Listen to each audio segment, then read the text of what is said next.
Welcome to பண்ட்ரை study. நான் கார்த்திக் ராமச்சந்திரன் பேசுகிறேங்க. இன்றைக்கி நம்ம வரப்போகிற டிஎன்பிஎஸ்சி குரூப் 2 அண்ட் 2A எக்ஸாமுக்கான இம்பார்ட்டன்ட் பிடிஎஃப் கம்பெரிஷன் தான் பார்த்துட்ருக்கோம். Thirukkural previous year question. நம்ம மொத்தமாக ஜென்ரல் ஸ்டடீஸ்க்கு இது மாதிரி ஒரு பிடிஎஃப் கொடுக்குறோம் இல்லைங்களா.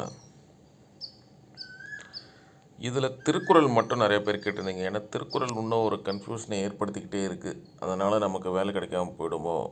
ஒரு நாள் எப்படியும் ஒரு 4 to 5 கொஸ்டின்ஸ் வரும். அந்த கொஸ்டின்ஸ் கரெக்டாக எழுதுனா நமக்கு ரிட்டன் கிளியர் ஆகாது அப்படின்ற ஒரு டவுட் இருக்குது. அதனால் நீங்கள் திருக்குறள் நம்ம 3 பிடிஎஃப் தருவோம். அதில் ஒரு பிடிஎஃப் இது ப்ரீவியஸ் இயர் கொஸ்டின். இது எல்லாமே அப்டேட் பண்ணி வச்சுருக்கோங்க. இப்போ ஆகஸ்ட் மாதம் நடத்தப்பட்ட கம்பைன் டெக்னிக்கல் சர்வீஸ் எக்ஸாமினேஷன் வரைக்கும் நான் அப்டேட் பண்ணிட்டேன். மொத்தம் 312 கொஸ்டின் இருக்குது. 2 மீடியம் ஆஃப் ஸ்டூடெண்ட்ஸும் யூஸ் பண்ணுற மாதிரி தான் அந்த பிடிஎஃப் இருக்கும். இது இப்போ சமீபத்தில் நடந்த எக்ஸாமில் வந்த கேள்வி, சரிங்களா.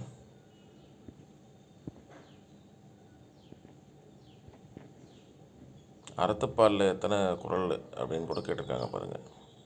ரொம்ப கேர்ஃபுல்லாக இருக்கணும். ஃபண்டமெண்டல்லேருந்து தான் கொஸ்டின் வந்திருக்கு. இந்த 312 கொஸ்டினை கோத்ரூ பண்ணுங்கள். ப்ளஸ் திருக்குறளுக்கு சம்மந்தமாக இருக்கிற புக் பேக் கொஸ்டினை கோத்ரூ பண்ணுங்கள். அதையும் தாண்டி டைம் இருந்துச்சுன்னா திருக்குறள் மனப்பாட பகுதியில் இருக்க குறளுக்கான விளக்கங்களை மட்டும் திருத்திக்கங்க. அது போதும், சரிங்களா.